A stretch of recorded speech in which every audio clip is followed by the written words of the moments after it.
जमीन से 480 फुट लंबे रिसर्चर्स के मुताबिक 4,500 साल पहले बनाए जाने वाला ये पिरामिड, इसके अंदर की कहानी जानने के लिए कि इसके अंदर ऐसा क्या है, तो रिसर्चर ने इसके अंदर एक रोबोटिक कैमरा भेजा ताकि इस बात का पता लगाया जा सके कि इसके अंदर ऐसी क्या चीज है और ये इस तरह का क्यों दिखता है। रिसर्चर्स ने जब इसके अंदर अपनी रोबोटिक कैमरा भेजी तो ये रोबोटिक कैमरा एक खास हद तक जाकर रुक गई। इसकी रुकने की वजह ये थी कि इसके अंदर और मजीद जाने की कुव्वत नहीं थी और कैमरा में ये बात साफ जाहिर नजर आ रही थी कि सामने दो बड़े छेद नजर आ रहे थे। तो रिसर्चर्स ने अपने रोबोटिक कैमरा को धीरे रोका और अपने रोबोटिक कैमरा को वापस लाकर उसके आगे एक ड्रिल मशीन लगा दी ताकि इसको खोद सकें और इसके अंदर के मनाजरों को जान सकें। जब रिसर्चर्स ने इसके अंदर ड्रिल मशीन लगाई और जब ड्रिल मशीन ने जाकर उस स्लैब पर सुराख किया तो रिसर्चर्स को जो मनाजिर उस तरफ के दिखाई दिए उस पर यकीन करना नामुमकिन है। इस टेक स्पिन की वीडियोस में एक बार फिर से खुशामदीद।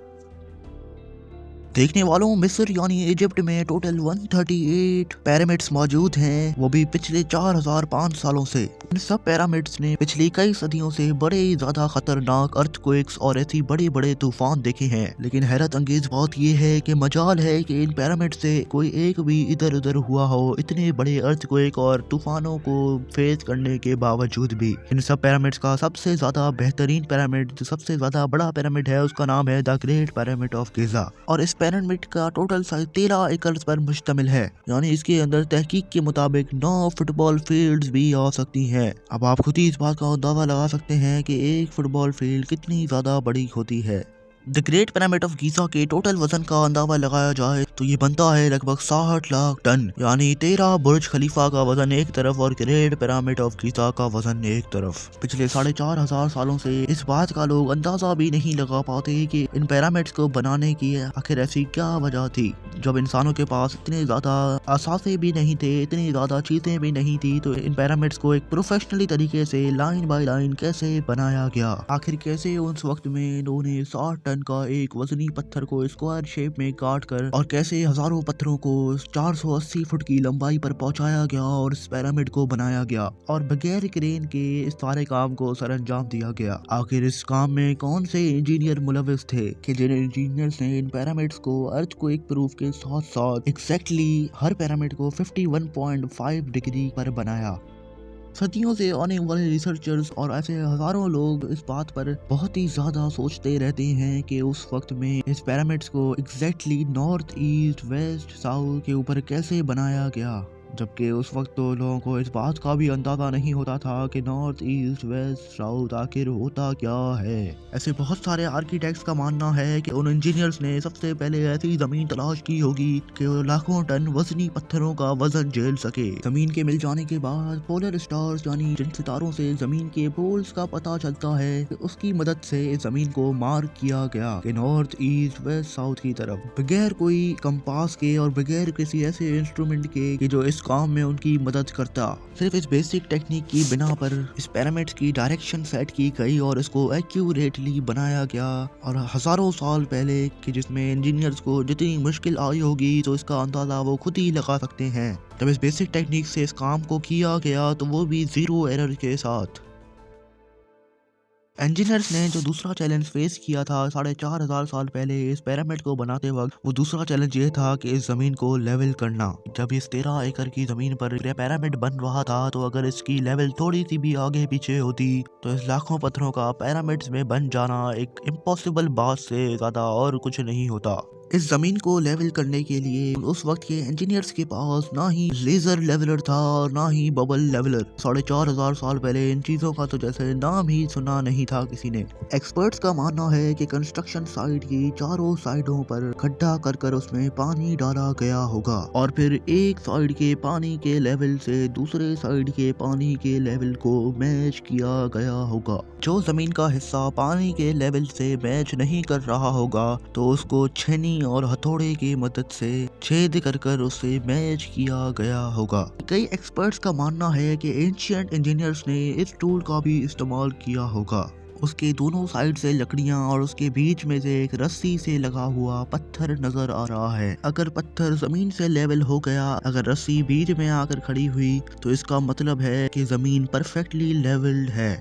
अब चूंकि कंस्ट्रक्शन साइट की डायरेक्शंस भी हो चुकी थी, कंस्ट्रक्शन साइट की मार्किंग्स भी हो चुकी थी, कंस्ट्रक्शन साइट की लेवलिंग भी हो चुकी थी, अब बारी थी कंस्ट्रक्शन स्टार्ट करने की, जिसके लिए उन एंशिएंट इंजीनियर्स को लाखों टन वजनी पत्थर रिक्वायर्ड थे, जिसको स्क्वायर शेप में काटने के लिए उनके पास ना तो कोई ग्राइंडर मशीन थी और ना ही कोई ऐसा इक्विपमेंट कि जिससे वो एग्जैक्टली एक्यूरेट शेप तैयार कर लें। लेकिन फिर भी उन्होंने 50 टन वजनी पत्थर काटे भी और उनको स्क्वायर या फिर रेक्टेंगुलर शेप भी दिया, वो भी जीरो इनकरेक्टनेस के साथ। इन सब लाखों टन के वजनी पत्थरों को काटने के लिए उन एंशिएंट इंजीनियर्स ने जिस चीज का सहारा लिया वो आपको अभी स्क्रीन पर नजर आ रही है। जी हाँ, यही वो एक ही इकलौता टूल था उन एंशिएंट इंजीनियर्स के पास कि जिन्होंने इस टूल का फायदा उठाते हुए उन वजनी ईंटों को एक्यूरेट शेप दिया। वो छेनी कॉपर की नहीं बल्कि एक केमिकल के साथ मिलाकर बनाई गई थी ताकि वो नरम ना रहे और वो इतनी ज्यादा सख्त हो जाए कि वो बड़ी से बड़ी ईंटों को भी एक्यूरेट शेप देने में मदद कर सके।